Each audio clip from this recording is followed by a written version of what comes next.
Hey guys, welcome back to The Readers. I hope you are having an amazing day. Let's get right into the stories. The first one is a pro-revenge story. Mobile phones became widespread in my country around 2014, just as I finished high school. My parents bought me my first phone, a second-hand Samsung. It was clunky and basic, but I made a promise to myself that one day I'd buy a new phone with my own money. When I started college, I had a long 2-hour commute each day. During high school, I had been a top student and won several district competitions. The award ceremony for these achievements happened during my first year of college. One particular award from a national bank finally gave me enough money to buy a new phone. I bought a mid-range Motorola and a premium SIM card, not knowing it had been abandoned by its previous owner. By day 3, I started getting calls for someone named Marcus from various banks and financial companies. "Is this Marcus Shaw?" they would ask. I'd reply, "No, sorry, wrong number." It turned out the number had previously belonged to him, and for the past 10 years I've been getting these calls. Determined to keep my premium number, I started blocking wrong numbers systematically. Back then, blocking was tied to the device, so whenever I got a new phone I had to start fresh, maintaining a list of numbers to block. After graduating in 2019, I landed my first job. Around 2020, I was assigned to a new project that had a terrible reputation for burning out employees thanks to an infamous project manager named Mark. "Watch out for Mark," my colleagues warned me. "He's a nightmare to work with." I didn't know his full name for quite a while. He seemed to enjoy making our lives miserable. Mark ruled like a dictator. From the moment his team walked into the office, they were bombarded with emails and messages. "This needs to be done now," was his favorite phrase. Mark thrived on creating chaos, often changing deadlines without warning and demanding late-night work. "If you can't handle the pressure, maybe this isn't the right place for you," he would say during team meetings. His presence hung over every task. He micromanaged everything but took all the credit for successes. When things went wrong, his temper would explode. "Who's responsible for this mess?" he would shout during meetings, making everyone uncomfortable. These meetings were another way he tortured us. He scheduled them during lunch breaks and after hours, making sure no one could escape. "I expect everyone to be available 24/7, he would announce. "That's what being committed means." His constant stream of emails never stopped, each carrying an implied threat. The team's morale hit rock bottom, but Mark didn't care. I felt embarrassed when I found out he had attended the same school as me, though years earlier. In 2022, our company merged with a larger corporation. While the staff remained mostly the same, we got new systems including Microsoft 365 and an organizational directory. That's when I discovered Mark's full name, Marcus Shaw. The name wasn't unusual, but mobile numbers in our area followed a specific pattern, so I knew the previous owner of my number was local. I needed to investigate further. I contacted an old teacher who lived nearby and had mentored students for many years. "Oh, Marcus Shaw?" he said. I remember him well. He confirmed what I suspected. Marcus Shaw and Mark were the same person. By then, I had been annoyed with this unknown Marcus for almost a decade, and Mark had been making everyone's work life hell. Here's where my revenge began. I unblocked all the numbers in my phone. Instead of getting 5-6 calls daily, after unblocking about 150 numbers, it jumped to 15, 18. I changed my approach completely. "Oh, you're looking for Marcus Shaw?" I would say politely. He changed his number. "Let me give you his current contact details." Then I'd share both his number and his manager's number, just in case you can't reach him. The aftermath was incredible. These people had been searching for him for years. Banks had sold his debts to aggressive collection agencies.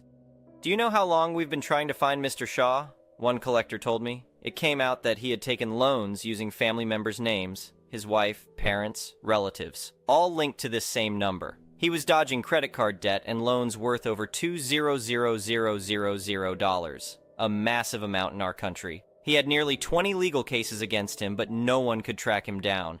"You wouldn't believe what's happening in Mark's office," a colleague whispered one day. "His manager keeps getting calls about unpaid loans." 2 months later, he was fired. Nobody's heard from him since.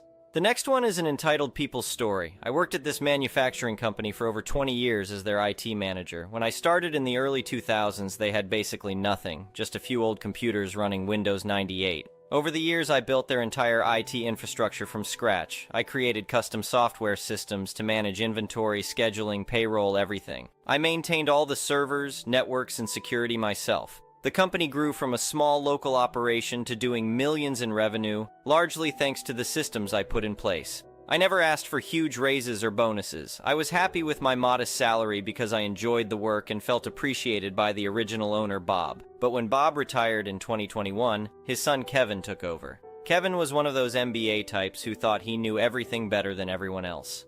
First red flag was when Kevin started questioning why we needed an in-house IT person at all. He kept making comments about how any kid fresh out of college could do this job for half the salary. He had no clue about the custom systems I'd built and maintained. The final straw came during my annual review. I'd been asking for a raise to keep up with inflation since I hadn't had one in 3 years. Kevin's response floored me. Kevin, I've been reviewing the IT budget, and frankly, you're already overpaid for what you do. These systems practically run themselves at this point. Me, I built and maintain all these systems. They're custom solutions I developed specifically for this company. Kevin, yeah, but that was years ago. What have you done lately? I could outsource all this to a managed service provider for way less. Me, those are my proprietary systems. I own the intellectual property rights. It's all documented in my original employment contract. Kevin, laughing. Come on, you really think you own systems you built while employed here? That's cute. Tell you what, I'll give you a 1% raise if you sign over all rights to the software. Otherwise, we'll have to discuss your continued employment. I stayed calm, but inside I was seething. I'd anticipated something like this might happen when Kevin took over, so I'd already documented everything. I pulled out copies of my original contract and subsequent agreements that explicitly stated I retained ownership of all custom software I developed. The company only had a license to use it while I was employed there. Kevin's face turned red. This is ridiculous! You can't hold the company hostage like this. I'll have our lawyers review these contracts. Me, go ahead. In the meantime, I quit effective immediately. I'll be taking my systems with me. Kevin, you can't do that. You'll cripple our operations. Me, actually I can. It's all in the contracts you didn't bother to read. But I'm happy to license the software to you. My consulting rate is $300 per hour with a minimum 20-hour weekly retainer. I had everything documented and backed up. I spent my last hour properly removing my custom software while leaving their basic infrastructure intact. I wasn't going to be malicious about it. Kevin tried threatening legal action, but their lawyers confirmed my contracts were solid. The company struggled for weeks trying to operate without my systems. They had to hire 3 people to manually do what my software had automated. Finally, Kevin's father, Bob, called me. He was horrified when he heard how his son had treated me. He forced Kevin to apologize and negotiate a fair consulting agreement. I now make triple my old salary working 15 hours a week maintaining those same systems. The best part? Kevin got demoted to sales after the board realized how badly he'd screwed up. Bob came out of retirement to run things until they could find a new CEO. I actually felt a bit bad for the workers who had to struggle through the transition. But sometimes people need to learn the hard way that you can't treat loyal employees like they're disposable, especially when they've built the foundation your company runs on. The next one is a petty revenge story. I was shopping yesterday and a bunch of teenagers came racing by. 2 of them were pushing the cart and another one was in it. I turn around and see they threw a bunch of trash in my shopping cart. I picked up the trash, wanted to give it back with a, "Hey dudes, you dropped something," but they ran away immediately. Later, one of them approached me. He said he was really sorry and that what he did was very disrespectful. I accepted the apology and said that I appreciated him saying sorry. For a second, I found the situation quite wholesome. And then he started squeezing a fart pillow, yelling, "Hey sir, are you farting?" His friends filming from a distance. I told him to duck off and that I was going to ask security to get them thrown out. He backed off. I finished my grocery run and went to self-checkout. I'm scanning my stuff and the teenage crapheads come pulling up next to me. The one I had the conversation with is squeezing the fart pillow and saying, "Hi sir." Time to give them a taste of their own medicine. I screw the top of the deodorant I've bought, run up to him and start spraying his pants while I'm saying, "Dude, seems like you're farting." He was visibly in shock, yelling, "What the duck?" Felt good. Can 100% recommended. The next one is a malicious compliance story. My old company manager would always ask for a sick note from your doctor. It's about $50 from my GP. I was at his office when my boss, Mary, called me to make absolutely sure I had a sick note. I had 2 company credit cards, one for internal use, tools, etc., and one for external use, billed to clients. Neither would work at my doctor's office. I called Mary back. Me, "My company credit cards aren't working." Mary, "Use your own and file an expense report." Me, "No, I'm not here to lend money to a multi-million-dollar company." Mary, "Fine, use mine." Medical secretary, "We can't take credit cards over the phone." Mary, "Them you won't be paid for today." Me, "Send that by email right away, please." Mary, sends it. Me, replies to email, "I'll need a union day to file a grievance as you refusing to pay me is against our collective agreement." There is nothing in our collective agreement stating that I need a note for 1 day. It's for 3 consecutive days. I'll also need a second union rep as I can't represent myself. Union days for grievance can't be refused for any reason unless there's a catastrophic event. Mary calls me back. Fine, I'll pay you. Me. No, the violation has already occurred and the grievance demand filed. We are proceeding with this. Mary. But me, my union rep will be in touch for 8 hours pay and want of a sick note me, plus other union rep 4 hours to prepare plus 2 hours travel each. 12 hours unpaid, 4 hours each to present the grievance. Grievance was won at the first stage, so I got paid my 8 hours, but they company had to pay 20 man-hours out of pocket, unbillable to client, because Mary was enforcing her own rules outside the collective agreement as a management right. I was maliciously complying with our grievance process, which I brought up during the presentation. Bonus content. Mary stated that what was written in the collective agreement was open to interpretation, and she was correct, and I was wrong. I asked her to flip to the last page of the PDF. She did. Me. Who had signed the contract? Mary. VP of HR, National Union Rep, VP Operations, Matthew, and you, the VP of your union accreditation. Me. So what you're saying is you, who wasn't at all present during the negotiations, knows more about the contract I've negotiated for the last 3 renewals? Mary. This meeting is over. I'll have my answer emailed to you within 7 days. Me. You have 3 business days, as per our collective agreement, which you know so well. I'd hate to file yet another grievance for non-compliance. The next one is an entitled people story. Celebrating 2 years, no contact with an ex-friend of mine, Emma, and figured this would be a good sub to share the story of our friendship. Emma was a victim of bullying, so I became her only school friend. Her parents love-bombed me, buying me lots of gifts, calling me Emma's savior, and lecturing me about needing to always support her because she was bullied, etc. I didn't know better at 13YO that I was essentially being groomed to be Emma's carer. I also met Kate, who was Emma's childhood friend, and we became a cute group of 3. But by college, I realized Emma was falling far behind in maturity. Her mom would ask me to help her poor Emma with basic things like catch the bus with her or drive her even though she could drive. Even when it was inconvenient for me, like when I moved out of home and lived an hour away, her mom would still try guilt me. It became a one-sided friendship, so to help Emma grow up, I started teaching her and asking her to do things on her own. But the problems grew. The travel story, we traveled with my new college group and they politely asked me not to invite Emma again. We'd nearly miss flights and other deadlines because she'd wander off to call her mom and get lost. She'd lose things, get scammed, or randomly start unpacking her luggage in public. She always needed help and it was stressing me out 24/7. She never pitched in for the Ubers or food. The hotel mixed up the rooms, 3 people stuck with a single bed, and Emma got 2 king beds to herself, and she refused to swap, which caused further drama. She even interrupted and tried to third-wheel my one date night with my SO. She had been with us every other meal, leaving endless missed calls, pestering for our location, and wanting me to pay for her Uber to meet us. I cried many times that trip, and my SO admitted he dislikes how Emma treats me. By the end of the trip, Emma was still oblivious, insisting my stress was caused by being too uptight. Her birthday. For her 25th birthday, she invites me and Kate to a dinner, but last minute books a 5-star hotel room to stay overnight and asks us each to pay. I decline, saying I already have plans before the dinner and the day after. Kate DMs me privately saying, "This is really important to Emma. It'll mean a lot if we did the hotel. Just pay and we'll do things differently next time." So I gave in and paid. During dinner, Emma is unimpressed by my gift that's just a Chanel lipstick. And when it was time to pay the bill, Emma says, "You guys pay between the 2 of you, I'm the birthday girl." Annoyed, I say we should have discussed this beforehand, and they both turned on me like, "You should know the birthday girl never pays." While they went to other bars, I faked feeling sick and went back to the hotel room, calling other friends and my SO for support. That's when I decided to stop being friends. I left first thing in the morning for another event, upsetting both Emma and Kate because they expected me to drive them home. My birthday, and the end I hadn't spoken to them for months, but they eventually reached out wanting to celebrate my birthday. The event went surprisingly well until the bill. I don't drink, but they went through 2 bottles of wine and cocktails. Emma wanted me to pay. "You invited us out. You're the birthday girl treating us to a night out."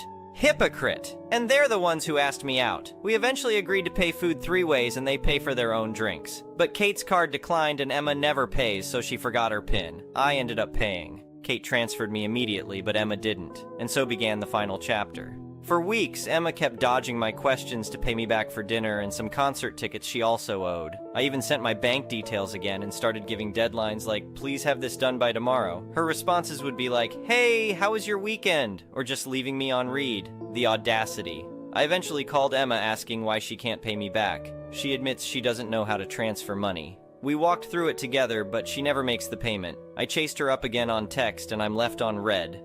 Ghosted. I asked Kate for help and she said, that's weird, she always pays me back. That hurt to hear. I chased up Emma again a few days later, left on red again. I had enough. I sent her both concert tickets and told her to go with her sister because I'm not doing this anymore. Emma immediately pays me. It took almost 2 months and threats. She made all these excuses. I'm tired, I don't check my phone, you don't know how hard it is to be a receptionist. I'm a lawyer.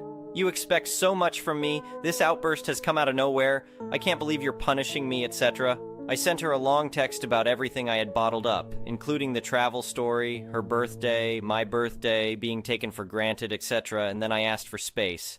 Kate calls me angrily and demands I apologize for hurting Emma's feelings. I said no, I'm not apologizing for this and I'd like for both to not contact me. A few days later, Emma sends me this big text. She apologizes but then accuses me of being inconsiderate, controlling, and impatient. She justifies never making an effort by saying she's a guest to events and trips away while I'm apparently in charge. She then says this is all my fault because I should have been clearer and basically nag her more to make an effort, plan, pay, etc., and that I should apologize for hurting her and causing drama. She ends her text passive-aggressively with, since you're so hung up about this and need me to make more effort or whatever, I'll plan the next thing. Let's do tomorrow. Where do you want to go? I'll book. Instead, I asked for a month of no contact, and she left me on read. A month passes, and I get another angry text from her. It's been a month plus 1 day now, why haven't you reached out? I said I'll book this time. Stop hiding. We need to meet up and fight it out. I declined and said the break helped me realize I'm happier keeping our distance for now and I wish her well. Her and her family all immediately blocked me on social media and that was it. Obviously, I'm well aware of the mistakes I made. My boundaries were not strong enough. I fell for the love bombing and shouldn't have felt so guilty saying no. But now I know, and never again. The next one is an entitled parent story. Hello, I wanted to rant about why I have hit a rock bottom in my life right about now. Well, the majority of the cause is my father. My dear old father, being the ass he is, had invested money in real estate lands in a third world country to settle down. That also happens to be our motherland. I am a 20F, have lived the entirety of my life in Gulf, and my father has crossed 27 years. I was born in Gulf, and I love Gulf very much. Honestly, I feel like Gulf is more of my homeland, but because of the Gulf treatment of expats and not giving citizenship where it is due, we are stuck in a place where we have to go back to our motherland since my father will be retiring. Here is the kicker. In our group of expats, usually they have a house that they have built or brought a house where they can settle into immediately, but my dear old ass of a father invested his money, lifetime's worth of money, about 60 million in real estate where 40 million money was robbed. The money that sum was robbed by two people. One is a doctor who used to be my mom classmate in medical school and his real estate agent. They lied the land prices to us and about other legal documentation and processing of that land and the registration process. Leaving us with many of the land is still in air because my father gave all that money in advance, and the documentation has been not entirely solid or is not done in our name due to travel issue, and being outside of the country, leaving the lands, not in our possession or in anyone's, leaving it in air. Also, this money was given to them in full cash, so there is nothing we can do to get it back, and there was no written legalization as he trusted this doctor so much, leaving us empty-handed. My father, being the ass he is, zeroed his bank account, despite me and my mom saying no multiple times and trying to reason with him into buying a house or building a house, and not to mention saying him to give the money after the proceedings was done and the land in our hand. But no, he did not listen, leaving us in a messy nest with the doctor filling a case, which is false, saying we robbed his 40 million. Please, he did not even see that much money in his entire life. I want to make you people focus on a fact that this case filling is happening now and the buying took place 4 years back. Now my father is retiring in coming 5 months. He wasted this money. Not to mention he is an Andrew Tate of a guy. So he did not let my mom do her job either, so he is a sole earner. He won't let me do a job because he says I have to be married to do a job. Now we are stuck in a pandemonium. We have nowhere to go, nowhere to stay. We can't even build a house at this rate and nothing can be done. We can't even buy an apartment or a ready-made house since we have zero money. We are living paycheck to paycheck and he won't even listen to us when we say we want to stay with our maternal grandma grandma. He is not even agreeing to stay in the same town as her because his jackal of a father said the wife's side is always bad. I swear I want to curse him and chew him out. This stupid man has no idea that he is a sole beadmaker of our family and understand that he ruined our lives and won't let others keep the money or property they have. He sold all my mother's property and now we are here. 40 million in others' bank account. They have brought houses, cars, and whatnot by my father's money, and here I am thinking of not buying a $20 dish soap, which is on discount. I hate my father. He won't even let me do a job. I can't go anywhere else or live alone because I am Eastern Asian, making my situation even worse because I have to depend on this mosshead to pay for my studies, my marriage, even day-to-day things, which is extremely annoying and embarrassing. I don't want to depend on him, and since I am studying and none of my degrees are finished, I'm doing 3 degrees, I can't even do a job. He says it's okay as it is the custom of my people, and the thing is, daughters have it much worse. He won't even let me get a part-time job so I could save up some money. Hell, he won't even let me learn to drive. As soon as I say I will be independent, he will do something in my life that I have to depend on his ass. I hate this man. Thank you for watching. I would really appreciate it if you could like the video and subscribe to our channel if you haven't already. We'll see you again tomorrow.